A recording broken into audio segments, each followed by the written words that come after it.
Mr. Bruno. First things first, we're gonna have a nice little wake-up call. Bruno tells me this M3 sounds sick, so let's have a little listen.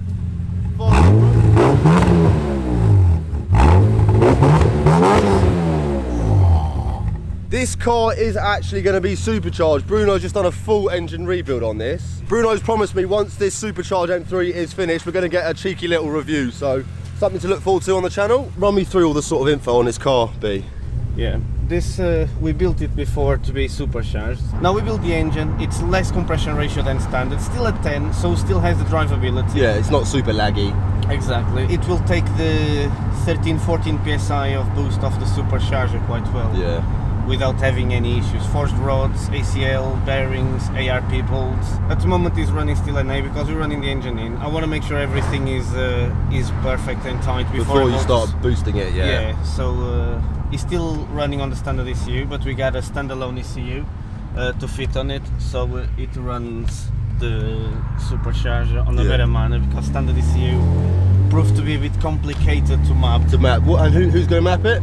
It's a very good friend of mine. He works at Aston Martin. Okay. That's the one that done the mapping on my 318 as well. What's the mileage on this one? The car has 122. 22 on the chassis, and on the engine, you've done how many miles so far? 150 miles. And you're going to do what, another 350 before it's... Another 300 miles before I bolt supercharger in.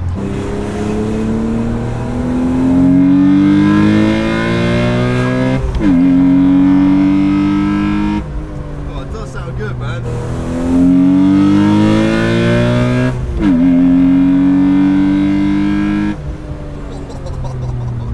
It's quite mad. It's like Bruno said, this has got a slightly lower compression ratio, but it does actually feel as quick as a regular M3. Obviously you've got things like the filter and the exhaust, a couple of little cheeky mods, but it does go really well, this. Yeah. Did they ever produce an E46 M3 in white? Yes, they did. They did? Something that, to be honest, I searched myself very recently because I have all the E46s I've seen in white, the M3s, they've all been painted. Or wrapped, or... Oh, exactly. Yeah. And I didn't know if they produced it in...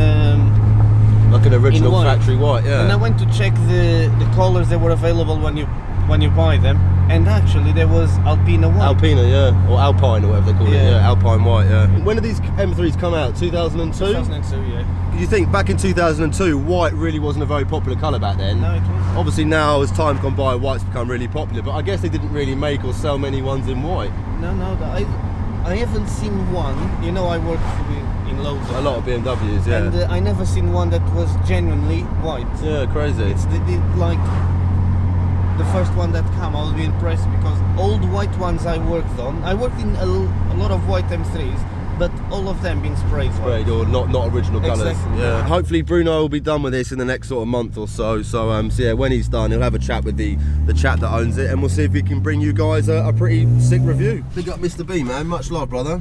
Yeah, that was pretty sick. Quick look around the outside. Yeah, it's like Bruno sort of said, they're very rare in this colour. I know this isn't a factory original colour, but it is quite sort of striking in white. Today in the workshop we've got a Nissan 370Z, so this is the later shape one, the later one after the 350Z.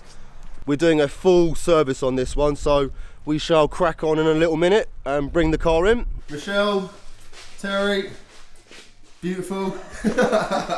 First things first, we're just going to warm up the 370, chuck her on the ramp, drop the oil. I'm going to take the Civic out of here for now because we're not doing any work on her for a couple more days. The best thing is I can actually start the Civic now without having to need a jump pack, so happy fucking days. Ah, Civic baby, VTEC.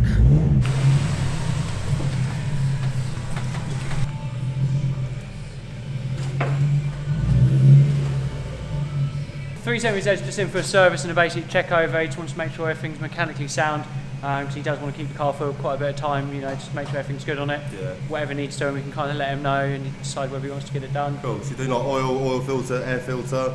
Air filter no, because it's already got an induction kit, but yeah, we are doing oil filter and spark plugs on it. Spark plugs. Are these quite a big job on these spark plugs? It's not too bad, no. It's not too bad at all. Let's have a quick look inside the interior of a 370 for anybody that's never seen one.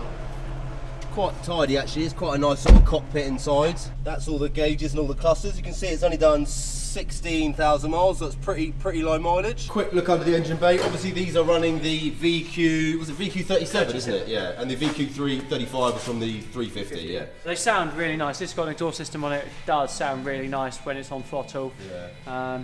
Yeah, Terry's really looking forward to taking the throttle bodies off to do spark plugs. Yeah, just tell the audience what's involved with removing the spark plugs in these. Spark plug's really easy. You just take this base off, take this intake trunk off, take the throttle body off, and then you got your access, because you only obviously got 3 plugs each side, so it's not like it's going to be going back massively over here. We're just going to chuck the car into the air now, and first things first, we're going to drop the oil out. Now we've got the car in the air, you guys can have a quick little look underneath a 370Z. The car's in for a full service today. One thing the boys obviously did notice is a bit of an oil leak somewhere up here, so they're going to try and investigate that. There's also a split in the track rod gaiter, so a new gaiter is in order. Also up here, one of these flexies is quite a bit worn here, but it's not actually leaking. You can't see any carbon or soot coming out, so at some point this will need to be replaced, but for now it's holding fine. What do you think the leak is, Terry? It looks like the passenger side rocker cover gasket up there. It's leaking down all the way down the engine. We're all good to go on the oil front. Michelle is just going to remove the sump plug, and then we'll drain all the old oil out. There goes the old oil.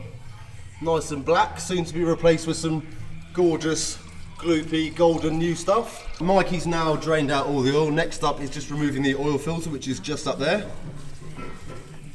Quick little hand turn, anti-clockwise. There we go. Unclip the airflow meters on both sides, take the induction pipe off. This one's got can end, so it's easy. Cool. So both of them down there. Undo the 4 bolts around the throttle body. Yeah.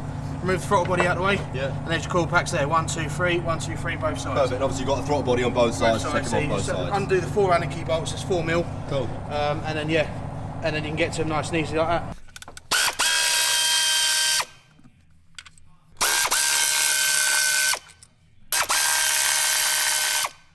There we go. 1 coil pack. You can unclip it just to make it easier. There we go.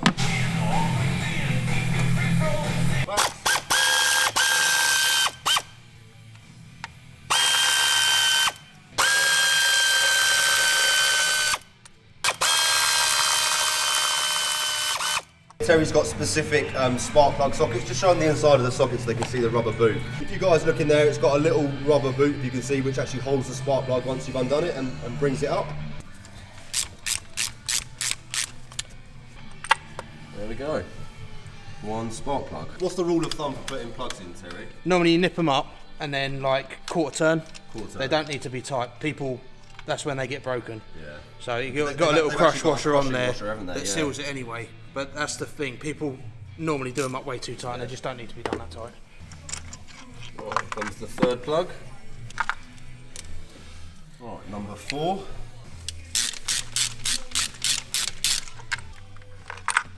Sweet.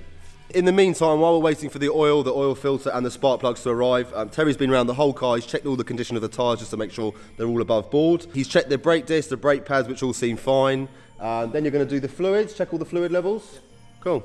The new spark plugs have just arrived from Wayne. They are an Iridium NGK. You don't gap them because of the very sensitive tip on them. They come pre-gapped? Pre-gapped, it says on the box don't gap them. Yeah. And also it's finger tight and half a turn. Half a turn, okay. So they don't need to be any more than that. Cool.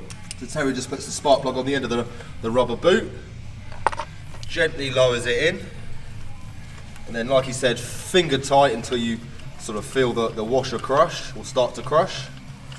And then it's half a turn on the ratchet once you get to that point. So that's finger tight now, and you just use a ratchet handle as a, so start it at 12 o'clock and finish at 6 o'clock. Just like that. There we go, perfect.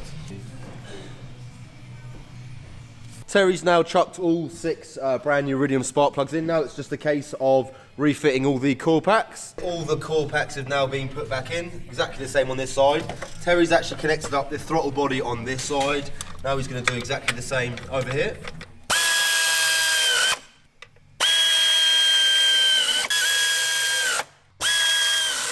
What's next up, Terry? Put the air filters back on. Connect the other crank breather tubes up. Yeah.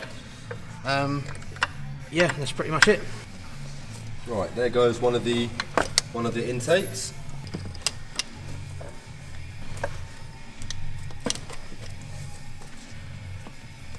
Next up, we'll be chucking the engine covers back on. One for you. There we go. Tidies up the engine bay quite nicely. That's the engine covers all done. Next up, we've got this pretty meaty strut brace, which is actually a standard item, which is pretty cool. Young Terrence.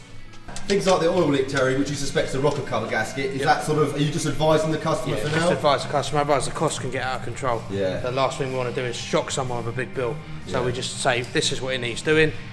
And then, yeah, when they're ready, they'll book it back in and we'll do the work. We're just waiting for the oil and the oil filter to turn up. In the meantime, Sir Terry is just replacing the headlight bulbs on this pig nose S13, owned by a very fine chap called Mr. Lee. Lozzy Bear, Right, viewers? talk to me. Right, let's go over to a proper Japanese car. This is very exciting, man. Over here we have Lozzy's really sick Nissan Pulsar. They did do a Nissan Sunny Gti-R, which was a UK car, but this is the official Japanese import. Tell the audience what you're doing with the car here today, Lozzy. I am at Carson's Performance, and he is going to be looking at my brakes because they're not very good at the moment. Cool. And oil change and a gearbox fluid change. Sweet. It's a little bit like a sort of mini Skyline this. They're four-wheel drive from the factory, and they've actually got an SR20. It sounds fruity, man.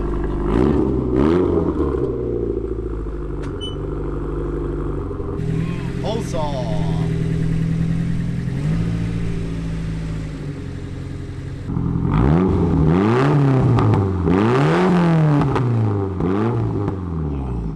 While the boys are just moving all the bits around in the workshop, me and Lozzy are going to take the old Pulsar out and show you guys what she's all about. How long has it sort of taken you to get to this point? Obviously you bought the car and it's been sitting around for 7 years, so was there a lot of stuff you needed to do to sort of get it roadworthy? I was expecting to put a bottom end in it, standard SR. Yeah, SR Life.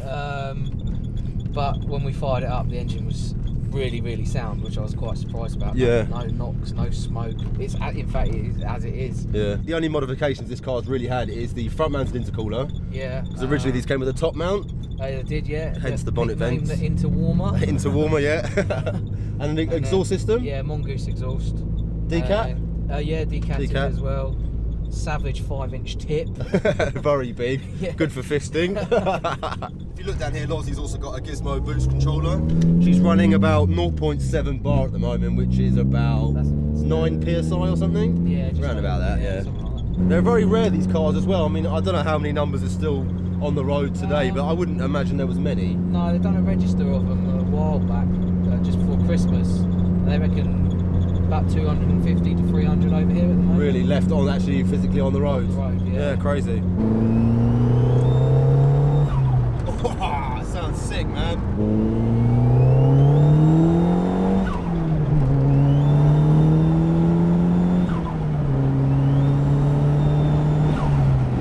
And it's surprisingly quick. This it's only got 250 horsepower. What do these weigh? 1250. So just under 1.3 tons. So still comparatively quite light compared to modern cars. Yeah, definitely. Yeah.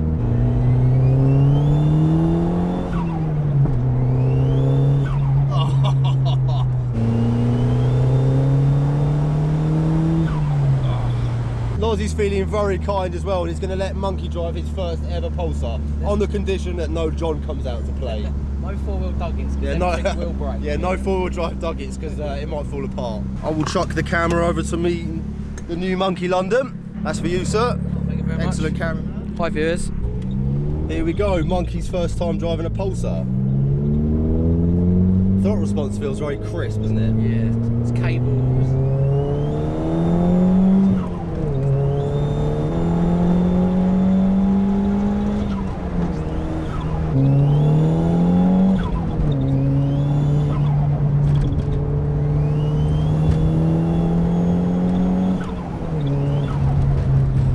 Kind of cool driving this car. I always wanted one of these when I was younger, and obviously with the price of insurance I could never afford to get one. Yes, well. And especially, you know, if you look at a Starlet GT, it kind of is like a sort of mini version of this car. They look very similar, just like a sort of slightly shrunk down version. But yeah, massive thanks to Loz for letting me take her for a little spin. No worries, mate. We will be catching up with you for a full review. Yeah, well, I suppose we could do double trouble. Yeah. See you later, boys. Quite sick, that GT86. It's actually running factory aero, that, and the OZ wheels are from Toyota as well. Factory imports. Quite cool, that's a nice JZX100 chaser that Sean's imported for a nice chap from Ireland. The service items have now arrived for the 370Z. We've got an HKS oil filter, kindly supplied by Mr. Also Extreme. Very nom nom. Very nom nom. Terry's just put a little bit of oil on the seal and is now doing a backup. Chuck me night mode on, there we go. Spot on. Obviously the magnetic sun plug is back in place as well. We've got this very nice Fuchs Titan Pro S 5W40 going in the car. Chuck her in. Nom nom. Yeah, the level was right in the middle of the dipstick, so Terry's just going to chuck another half a litre in. Generally speaking, it's usually about a litre of oil from the top of the bottom of the dipstick. It does vary across cars and engines. Now we're just going to start the engine up just to get all the oil moving around the engine, and then we'll check the level.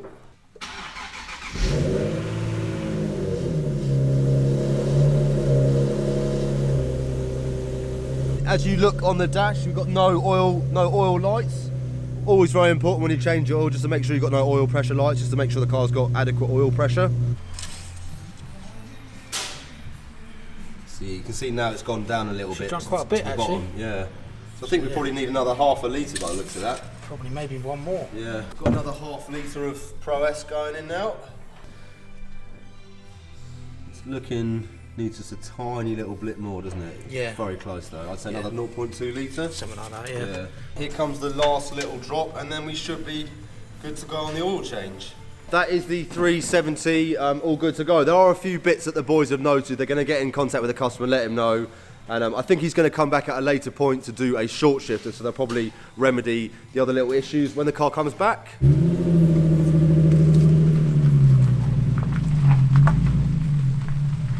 Lozzy's Pulsar's already in here to have all the work done on the brakes, so we'll be catching up with that car tomorrow. It's now 7 o'clock, so we're all going to start making a move home. Hope you guys enjoyed this video. See you soon.